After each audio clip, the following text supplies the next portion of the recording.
What's up, y'all, and welcome to the Season 2 finale of 2nd and 15, a Philadelphia Eagles fan podcast powered by Old City Sports Network, the best network for all your Philadelphia sports needs. This is your host, Michael Roscoe, and I'd figured the best time to end Season 2 would be right when Eagles training camp begins. That's right, y'all. The Philadelphia Eagles 2025 season training camp officially began earlier this week on Tuesday, with the first practice occurring yesterday. We'll talk about what we've seen and heard over those first 2 days, plus recap all the events that have happened since our last episode. Without wasting any more time, let's dive right into it.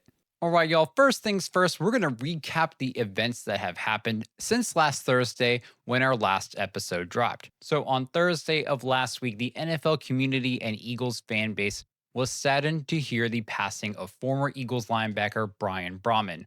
Brahman died on the morning of Thursday, July 17th, after his battle with an aggressive and rare form of brain cancer. Brahman was a key special teams player for 4 Eagles seasons, including earning a Super Bowl championship with the team in his final season before retirement. He was just 38 years old. We are thinking of his family during this time. Fly high, Brian, and rest in peace. In other Eagles news from this past week, the Eagles finally received their Super Bowl champion rings, and let me tell y'all something. This ring is a work of art. I may be a little bit biased here because obviously I'm an Eagles fan, but I don't even care.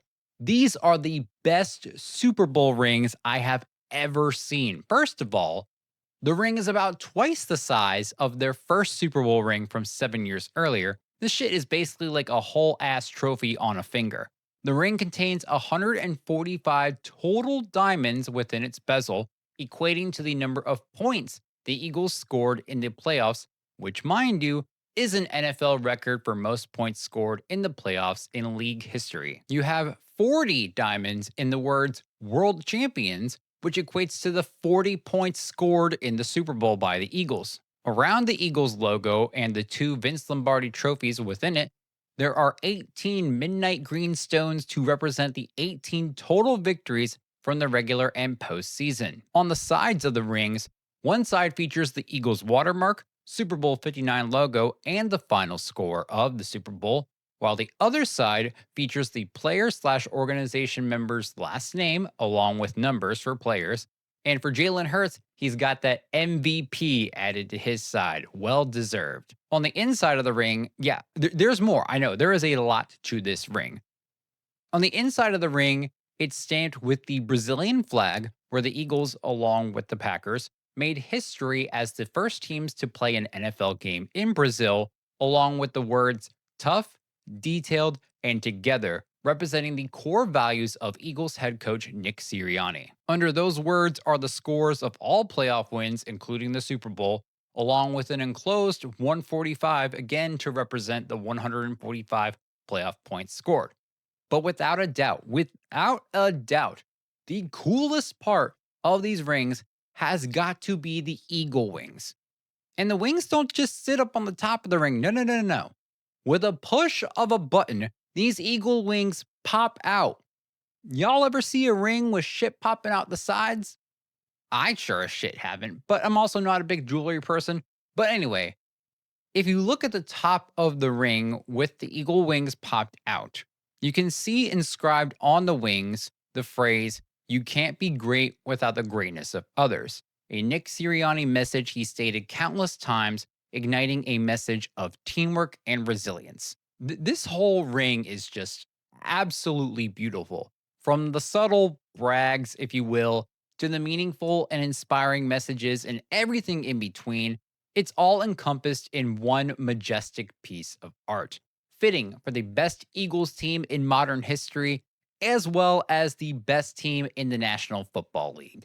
I think what I love about this ring the most is not even so much their design, which I do love, don't get it twisted.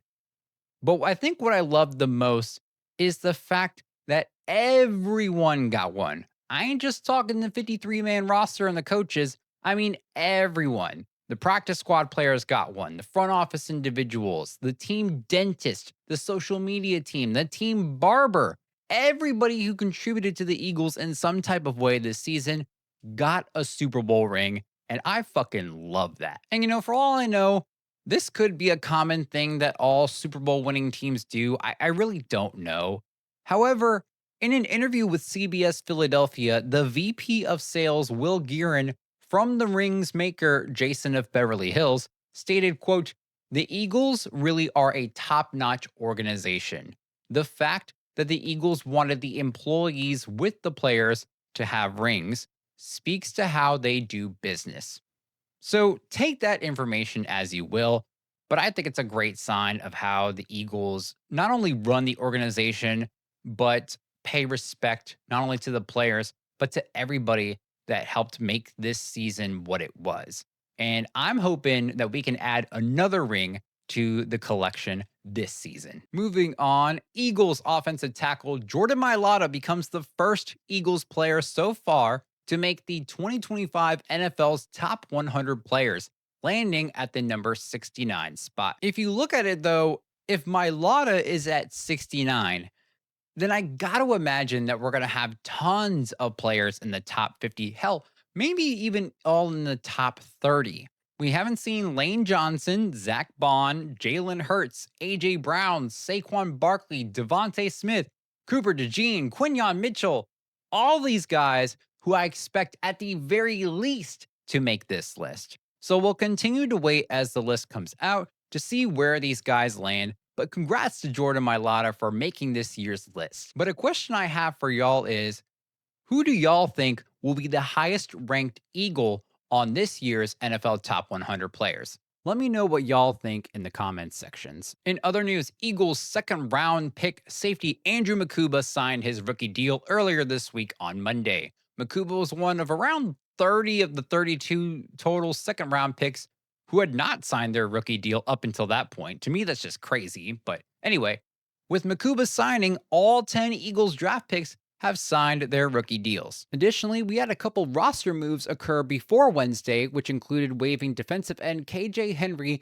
and running back Lou Nichols to make room for defensive tackle Jacob Sykes and defensive end Ogbo Okoronkwo. The more notable out of the two, Okoronkwo spent the last 2 years with the Cleveland Browns before signing with Philly. However, his best year came in 2022 when he was with the Houston Texans, where he racked up 44 total tackles, 5 sacks, 1 forced fumble, and 2 pass deflections. He stayed relatively consistent over the past 3 seasons, attaining between 3 to 5 sacks each year. I don't love the decline in sacks each year since 2022, but I got to imagine in a Vic Fangio system, we could see that change and we could see more from him. To me, so far, this looks like, it's very similar to the Josh Uche, Azeez Ojulari signings, but I do love how quick Okoronkwo is to get off the line just from watching some of his highlights. And he does like anything that he's got to do to make a play each time. And he's getting into the backfield a lot. And I mean a lot. Even if it's not for a sack, his tackles are at least for no gain. And so I love that for him. We'll just have to wait and see how he does over the course of training camp. Okoronkwo is currently wearing the number 50 jersey, while Sykes will wear the number 93 jersey. And the final topic within our weekly recap, we saw some jersey numbers change in our edge rusher group. After edge Josh Uche moved from number 13 to number 0, Azeez Ojulari swapped from his number 52 to number 13, and rookie draft pick Antoine Powell Ryland moves from number 93 to number 52. Now, I don't know how I feel about edge rushers in jersey numbers between 1 and 19, with the exception of Josh Sweat wearing 19 because I just love that specific number. But I mean, hey, I guess it's working for guys like Micah Parsons and Jared Verse, so I ain't got any room to judge. All right, y'all, moving on to the most important topic of this week's episode, the first 2 days of Eagles training camp.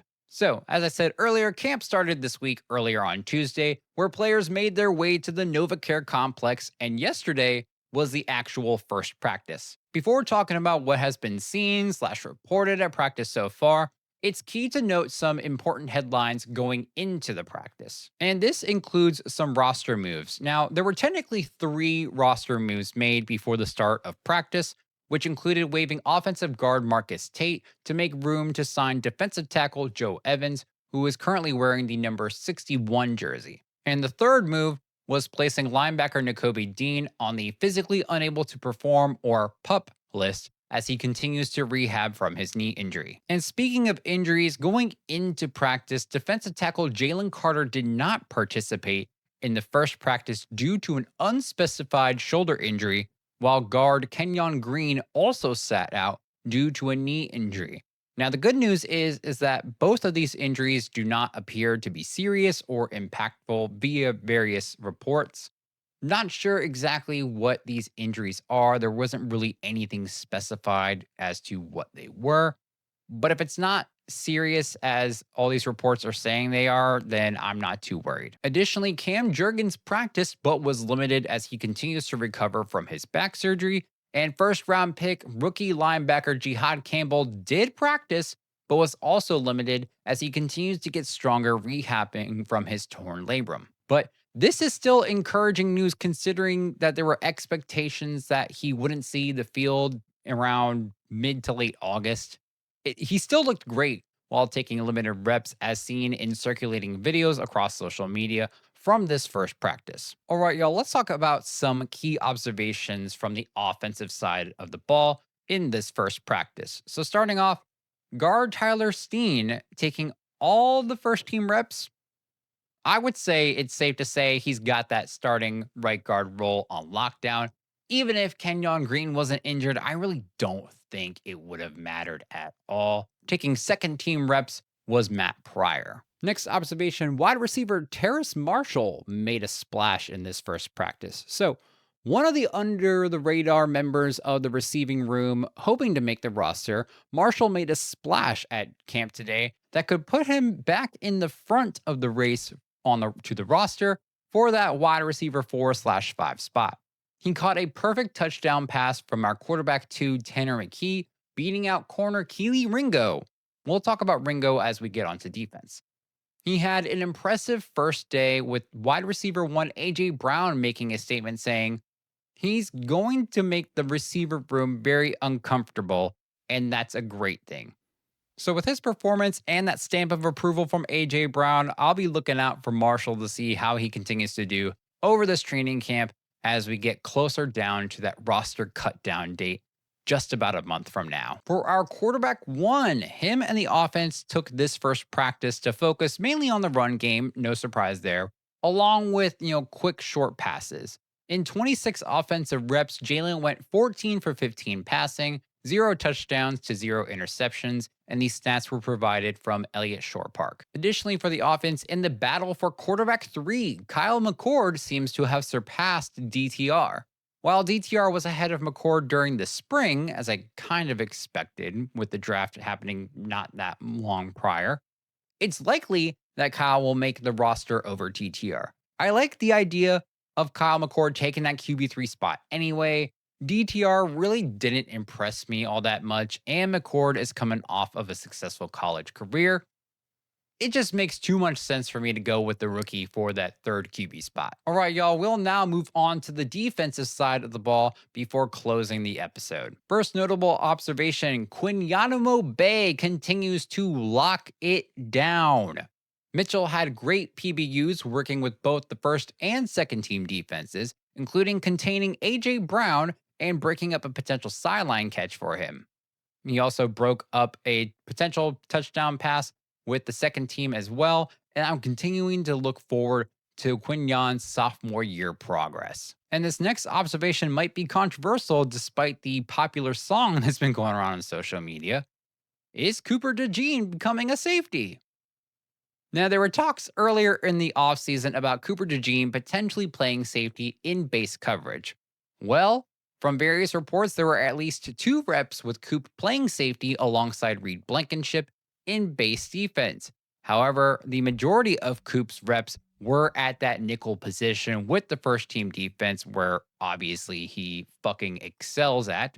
So I'll be curious to see how much Fangio utilizes base defense throughout the season. And with the safeties, Sidney Brown and Andrew Makuba split first team reps alongside Blankenship outside of base defense. Next notable observation from day 1 practice. Is there trouble for Keely Ringo? Ringo has had a very promising offseason so far, as he's been competing with Adoree Jackson for the starting corner role opposite of Quinyon Mitchell. However, he had various moments struggling today. He had gotten beat on a couple of touchdowns, one from A.J. Brown in decent coverage, which I'm not too worried or surprised about. A.J. Brown's a fucking beast. But he was also beat by Terrace Marshall for a touchdown as well with the second team. Despite strong coverage in other parts throughout the day, this isn't the greatest start to camp for Ringo, especially when he's competing for a starting position. Next notable defensive observation, Jalix Hunt continuing where he left off. Hunt's had a great rookie season, surpassing a lot of expectations, and he seems to be picking right where he left off. He had a sack against Hurts in 11 versus 11 drills and has received praise from established veterans on both sides of the ball, such as Jordan Mailata and Zach Bond. And finally, with the linebacker core. With Campbell limited and Dean on the PUP list, it was Jeremiah Trotter Jr. who, probably honestly to no one's surprise, took first team reps alongside Zach Bond. However, it's possible we'll see an intense linebacker 2 battle between Campbell and Trotter up until Dean's clear to play, I imagine, as Campbell excelled in his limited role within the second team defense, looking extremely agile and mobile across position drills, especially about a month or so ahead of what he was originally expected to be at. All right, my overall concluding thoughts before we wrap things up. While there has been ups and downs for various players across Wednesday's practice, this is just a reminder to not just everyone but myself, is that this has been one day so far. So I take my own opinions with a grain of salt, knowing that so much change could happen between now and week 1. I imagine, though, as camp goes on, there will be a lot of improvements and maybe even a few surprises along the way. Maybe such as, I don't know, another TJ Edwards or Reed Blankenship like UDFA player balling out and making the roster. Overall, I think the team as a whole had a solid first day back, with both sides of the ball playing like they never left, and more importantly, playing without drama or distraction, unlike some of our NFC East contenders, such as the Commanders dealing with wide receiver Terry McLaurin's holdout, and the Cowboys dealing with the Micah Parsons drama. Despite the various injuries and limitations for certain players, all 90 Eagles took the field in one way or another, solely focused on the season ahead, and that is the mindset of a championship team, something we love to see going into a brand new season. All right, y'all, that is a wrap for this week's episode and a wrap for season 2. Thank you all for joining us, not only this week, but along the entire way.